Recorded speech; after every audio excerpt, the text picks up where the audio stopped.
नमस्कार, आप देख रहे हैं न्यूज वन इंडिया। मैं हूं आपके साथ कीर्ति बिंदल और बुलेटिन का आगाज बड़ी खबर के साथ कर रहे हैं। प्रयागराज की सीमा में दाखिल हुआ अतीक का काफिला। शाम 5 बजे तक नैनी जेल पहुंचेगा अतीक का काफिला।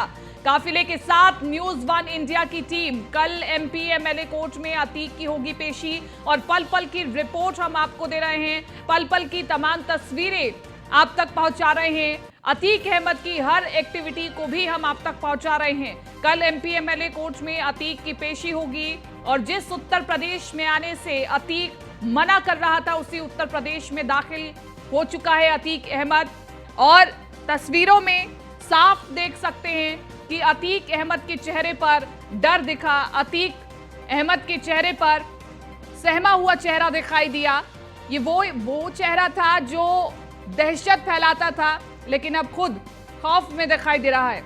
अतीक के काफिले की 2 तस्वीरें दिखा रहे हैं और आप देखिए कि पूरी पुलिस फोर्स के साथ अतीक की गाड़ी बीच में मौजूद है। आगे पीछे पुलिस की अन्य गाड़ियां मौजूद हैं। अतीक का काफिला आगे बढ़ता हुआ दिखाई दे रहा है।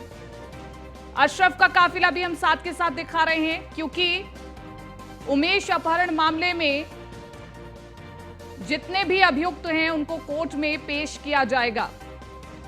कल का दिन इस लिहाज से बहुत बड़ा रहेगा, क्योंकि उत्तर प्रदेश पुलिस के ऊपर एक बड़ी जिम्मेदारी रही अतीक को सकुशल उत्तर प्रदेश की सीमा में प्रवेश करवाने की। और अतीक का काफिला प्रयागराज के नजदीक पहुंचता हुआ पल पल की अपडेट न्यूज वन इंडिया आपको दे रहा है। अतीक उत्तर प्रदेश पहुंच चुका है और इसी के साथ साथ कई तस्वीरें निकल करके सामने आ रही हैं कि जब जब अतीक का काफिला रुका, जहां जहां पर अतीक नीचे उतरा अपनी गाड़ी से, तो वहां पर उसके चेहरे पर डर साफ दिखाई दिया। इसी के साथ साथ वो गुस्से में भी दिखाई दिया, पुलिस को धमकाता हुआ दिखाई दिया और सभी के चेहरे पर कहीं ना कहीं थकान भी दिखाई दे रही है, क्योंकि कॉन्टिन्यूसली ये काफिला आगे बढ़ रहा है। बीच में अगर ब्रेक लिए गए हैं तो 10 मिनट के, 8 मिनट के, इससे ज्यादा कोई बड़ा ब्रेक नहीं लिया गया है। साबरमती टू प्रयागराज ऑपरेशन अतीक को लगातार हम आपको दिखा रहे हैं, पल पल की अपडेट आपको बता रहे हैं और तमाम गतिविधियों पर हमारी नजर है। तो बाबा के प्रदेश में अतीक अहमद एंटर कर चुका है और अतीक और अशरफ पर पल पल की अपडेट की तमाम तस्वीरें आपको दिखा रहे हैं। ये देखिए, हमारे 6 कैमरा के 6 एंगल से आप अलग अलग तस्वीरें देखिए। तो ये 6 तस्वीरें बहुत महत्वपूर्ण, जो कि इस वक्त आप अपनी टीवी स्क्रीन पर देख रहे हैं और हम जानते हैं कि एक एक तस्वीर आप भी देखना चाहते हैं, पल पल की अपडेट आप भी लेना चाहते हैं और इसलिए न्यूज वन इंडिया हर गतिविधि को आप तक पहुंचा रहा है।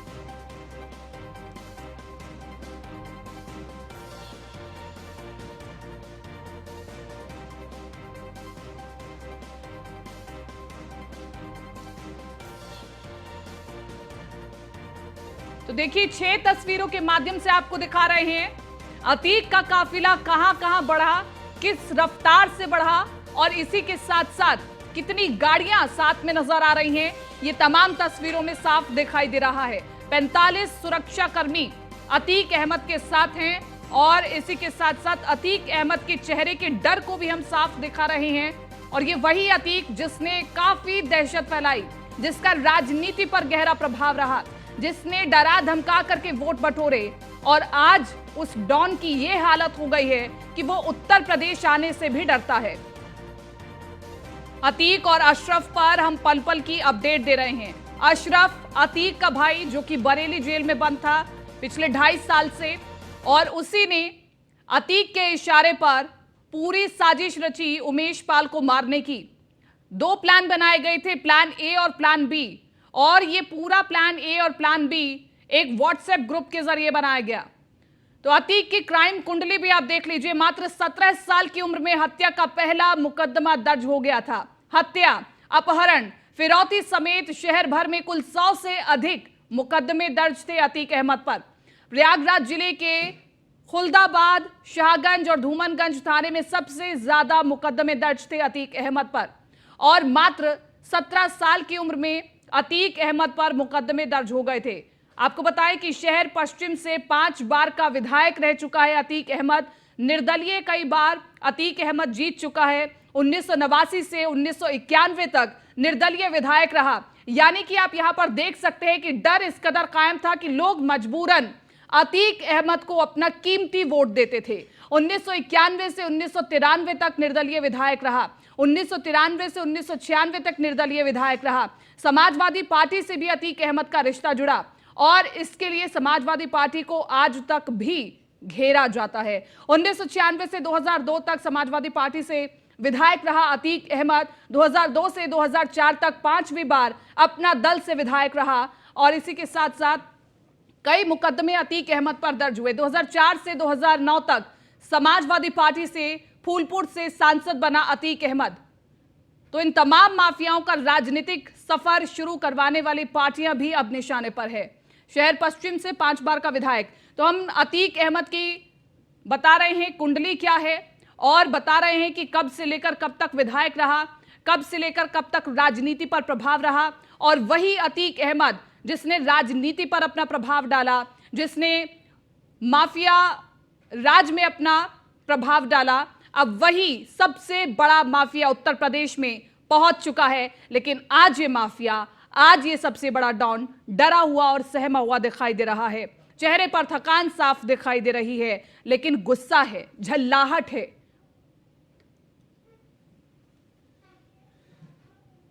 ब्रिजेश श्रीवास्तव एसोसिएट एडिटर हमारे साथ बने हुए फोन लाइन पर। ब्रिजेश जी, सबसे पहले आपसे हम अपडेट लेना चाहते हैं, काफिला कहां तक पहुंचा? देखिए, सबसे बड़ी बात यह कि चित्रकूट की सीमा को पार करके आखिरकार प्रयागराज की सीमा में दाखिल हो गया है अतीक अहमद का काफिला। लंबे समय से इंतजार किया जा रहा था कि कब अतीक प्रयागराज आएगा, कब अतीक को प्रयागराज की पुलिस वापस यहाँ लेकर के आएगी और आखिरकार प्रयागराज की सीमा में दाखिल हो गया है अतीक अहमद का काफिला। कड़ी सुरक्षा में अतीक अहमद को प्रयागराज लेकर के आ रही है पुलिस। लगातार कहते हैं जो काउंटडाउन है वो शुरू हो चुका है, काउंटडाउन शुरू हो गया है। अब प्रयागराज के बेहद नजदीक आ रहा है काफिला। 60 किलोमीटर दूर, बल्कि 55 किलोमीटर दूर बचा है। प्रयागराज से 55 किलोमीटर तक पहुंच चुका है अतीक अहमद का काफिला और अब यहां से धीमे धीमे नजदीक आ रहा है वो मौका जब अतीक अहमद को उसके गुनाहों की सजा मिलेगी, जब अतीक अहमद के गुनाहों का एक एक हिसाब होगा, जब कल एमपी एमएलए की कोर्ट उसके गुनाहों का फैसला करेगी। इतना ही नहीं, क्योंकि जिस तरीके से उमेश पाल हत्याकांड में भी मुख्य साजिशकर्ता बनाया गया है अतीक अहमद और उसके भाई अशरफ को, ऐसे में दोनों, क्योंकि दोनों को, अशरफ को बरेली जेल से और अतीक को साबरमती जेल से प्रयाग लाया जा रहा है। आज रात दोनों को जो है संभवतः नैनी जेल की हाई सिक्योरिटी सेल में रखा जाएगा। कल उन्हें कोर्ट में पेश किया जाएगा और जब कोर्ट में पेश किया जाएगा तो एक तरफ जहां उनके ऊपर चार्ज बनाए जाएंगे, उनके खिलाफ सजा का ऐलान होगा, वहीं दूसरी तरफ वहां रिमांड भी लेने की कोशिश की जाएगी उमेश पाल हत्याकांड के मामले को लेकर। तो ये सबसे बड़ी बात ये है, सबकी निगाहें इस पर टिकी होगी कि आखिर अतीक अहमद और अशरफ को पुलिस कितने दिन का रिमांड मांगती है, कितने दिन की रिमांड उसे मिलती है, इस पर सबकी निगाहें होंगी। और सबसे बड़ी बात है, जैसे जैसे नजदीक पहुंचता जा रहा है काफिला, वैसे वैसे दिलों की धड़कनें अतीक और अशरफ की बढ़ती जा रही हैं। खास करके अतीक जिस हाई सिक्योरिटी के साथ वहां लाया जा रहा है प्रयाग की तरफ जो है, वैसे उसके दिल की धड़कनें बढ़ रही हैं। तो झांसी में उसे खाना दिया, लेकिन उसने खाने से इनकार कर दिया। ना वो खा रहा है, ना पूरी रात सोया हुआ है, बेहद ही थका हुआ, बेहद ही परेशान दिखाई दे रहा है अतीक अहमद। सबसे बड़ी बात है, कड़ी सुरक्षा में उसको लाया जा रहा है और कोशिश ये की जा रही है कोई उसकी एक झलक तक ना पा पाए। तो स्नाइपर्स की तैनाती की गई है, तो जबरदस्त सुरक्षा के बीच में लाया जा रहा है। तो बस कुछ वक्त बाकी है। ठीक है ब्रिजेश जी, मैं लौटूंगी आपके पास। हमारे साथ राघवेंद्र शुक्ला भी बने हुए हैं और अशरफ के काफिले के साथ हैं।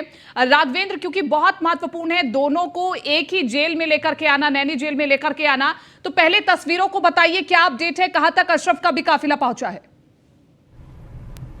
बिल्कुल, देखिए कीर्ति, जगतपुर थाना है रायबरेली क्षेत्र का और बहुत जल्द हम रायबरेली की सीमा को पार करेंगे फतेहपुर और प्रयागराज की सीमा में हम पहुंचेंगे। प्रयागराज के सेंट्रल नैनी जेल में उसे आज जो है बंद किया जाना है। आप देख सकते हैं कि हमारे ठीक आगे काफी गाड़ियों की एक बड़ी जो है कारवां जा रहा है। एक जो है जिस तरीके से मीडिया, आप देख सकते हैं कि लगातार मीडिया का एक बड़ा जमावड़ा है, मीडिया की तमाम सारी गाड़ियां, और उसके ठीक पीछे हम अपने चाहेंगे सहयोगी रजा से कि कोशिश करें कि हम नजदीक से ही दिखा सकें। एक वज्र वाहन है, उसके ठीक आगे जो है पुलिस की काफी गाड़ियां हैं, और इस पूरे काफिले में चाहे हम या पीछे की सैकड़ों की तादाद में एक एक कर हर जनपद से लोग बढ़ रहे हैं, मीडिया के भी लोग बढ़ रहे हैं, और आने वाले हर एक चौराहे पर पुलिस लगातार जो है पूरी चौकसी बरते, आप कह सकते हैं कि हर चौराहे पर हम और नजदीक पहुंचे। आप के वाहन के ठीक पीछे आप देखिए कि लगातार जो मीडिया की गाड़ियां हैं, पुलिस की गाड़ियां हैं, बाकायदा पूरी सुरक्षा के साथ उसे नैनी सेंट्रल जेल पहुंचाया जा रहा है। बरेली सेंट्रल जेल से निकलने के बाद, जैसा कि भी मैंने बताया था कि बरेली, शाहजहांपुर, सीतापुर, लखनऊ और लखनऊ के बाद रायबरेली तक पहुंचा, यानी करीब 1 से 1.5 घंटा और अभी लगेगा जब प्रयागराज नैनी सेंट्रल जेल पहुंचेगा। कीर्ति, इसी के साथ साथ ये बताएं कि क्या परिस्थितियां बनेंगी, क्योंकि अतीक अहमद भी नैनी जेल पहुंचेगा और अशरफ भी नैनी जेल पहुंचेगा, तो उस वक्त की क्या परिस्थितियां रह सकती हैं? और ये भी कहा जा रहा है कि दोनों एक ही छत के नीचे रहेंगे, लेकिन दोनों एक दूसरे को देख तक नहीं पाएंगे। किसी एनए की तरफ से एक बाकायदा लेटर जारी होता है, प्रक्रिया होती है। जब किसी दूसरे राज्य से अथवा किसी दूसरी जेल से किसी भी कैदी को लाया जाता है, और वह लेटर अभी कुछ देर पहले नैनी सेंट्रल जेल के डीआईजी के पास पहुंचा हुआ है। जैसा कि अभी जानकारी मिली है कि उस लेटर में साफ तौर पे दिखाया गया कि इन सभी को, चूंकि पुलिस ने रिमांड को लेकर के भी अर्जी डाली थी, और कल भी वह अन्य मुकदमों में अशरफ, फरहान और अतीक, इन तीनों के खिलाफ रिमांड ले सकती है। यानी बात साफ है कि पुलिस पूरी तरह से, चूंकि कई सारे गंभीर आरोपों में जो है ये वांटेड रहे हैं, कई बार जो है इन्हें जेल भेजा जा चुका है और बड़ी वारदातों को अंजाम दिए जा चुके हैं। और यही कारण है कि अतीक अहमद जहां वो सांसद रहा, वहीं दूसरी तरफ दुनिया ने उसे माफिया डॉन का नाम दिया। और जब माफिया डॉन अपने परिवार के या अपने लोगों से मिलता है तो वो कोई अच्छी रणनीति नहीं बनाएगा, नकारात्मकता यानी निगेटिविटी जो है वो उस पर हावी रहेगी। लेकिन राघवेंद्र, यही उत्तर प्रदेश के सबसे बड़े माफिया, सबसे बड़े डॉन, अगर इनसे पूछा जाता है इस बारे में तो कहते हैं कि हम कोई माफिया डॉन नहीं है, ये मीडिया ही है जो हमें माफिया और डॉन की संज्ञा दे रही है। देखिए, मुख्यमंत्री योगी आदित्यनाथ ने जब सूबे की कमान संभालने के वक्त शपथ ली थी, उस समय ही उन्होंने कहा था कि हमारा समाज भयमुक्त होगा, हमारे समाज में डॉन का नामो निशान नहीं रहेगा। अभी हाल में ही आपने देखा कि विधानसभा में भी मुख्यमंत्री योगी आदित्यनाथ ने कहा कि मिट्टी में मिलाने का काम उन जो है माफियाओं का हम करेंगे, ऐसे लोगों का करेंगे जो समाज के दुश्मन है, जो देश के दुश्मन है, हम उनका खात्मा करेंगे। उन्हें या तो सलाखों के पीछे भेजेंगे या फिर वह देश छोड़कर कहीं ना कहीं बाहर चले जाएंगे। और कहीं ना कहीं उसकी नजीर भी पेश होती चली जा रही है। उमेश पाल हत्याकांड के अभियुक्त लगातार भाग ही रहे हैं, चाहे उत्तर प्रदेश पुलिस के जवान हो, एसटीएफ के जवान हो, इंटेलिजेंस एजेंसियां हो, वो लगातार उन्हें दौड़ा रही हैं। और मुझे ऐसा लगता है कि बहुत जल्द कहीं ना कहीं उनके साथ बड़ी घटनाएं भी हो सकती है। कि टोल इस समय हम जगतपुर के पास इस टोल टैक्स पर है, और लगातार जो पुलिस के जवान है वह बाकायदा मीडिया की गाड़ियों को किनारे करवाए हैं। क्यों आखिर रोक के रखते हैं, हम समझने की कोशिश करेंगे। और लगातार जो पुलिस के वाहन है वह भी यहाँ पर मौजूद है। हम चाहेंगे कि जल्द ही इस बात को भी समझे कि आखिर क्या कारण है। हम नीचे उतरते हैं क्योंकि कुछ पुलिसकर्मी उतरे हैं, और आप बताते भी रहिए तस्वीरों को राघवेंद्र। ये टोल टैक्स है, टोल टैक्स के उस पार अभी कुछ वाहन पहुंचे हुए हैं, और इन वाहनों ठीक है, बिल्कुल हम तस्वीरों में देख पा रहे हैं कि एक टोल टैक्स आया है, वहां पर काफिला थोड़ा रुका है, और तमाम तस्वीरें देख भी पा रहे हैं हम। हमारे साथ ब्रिजेश श्रीवास्तव जी हैं। ब्रिजेश जी, क्योंकि ये जो दोनों माफिया डॉन हैं, अब इनमें इतनी झल्लाहट आ गई है कि ये खुद को माफिया और डॉन कहने से भी डर रहे हैं, कह रहे हैं कि क्यों हमें माफिया और डॉन बनाया जा रहा है, कह करके। देखिए, सबसे बड़ी बात यह है कि 250 मुकदमे मीडिया ने दर्ज नहीं कराए हैं, खुलेआम हत्या में मीडिया ने आरोपी नहीं बनाया है। अगर आपने खुलेआम अपराध किए हैं, आपने वो खौफ पैदा किया है, आपने वो आतंक की इबारत लिखी है, इसलिए आपको माफिया कहा जा रहा है। अगर आपकी हिस्ट्री शीट खुली है, अगर आपको गैंगस्टर जो है आपको एक्ट के तहत पाबंद किया गया है, अगर आपको माफिया पाबंद किया गया है, तो आप सोचिए कि ये मीडिया ने नहीं बनाया है। अगर अतीक अहमद, उसके भाई अशरफ और उसके पूरे गैंग की बात करें तो बाकायदा गैंग सीट है। 35 से ज्यादा कुख्यात दुर्दांत इस गैंग के सदस्य हैं। इनके पास अत्याधुनिक हथियार हैं।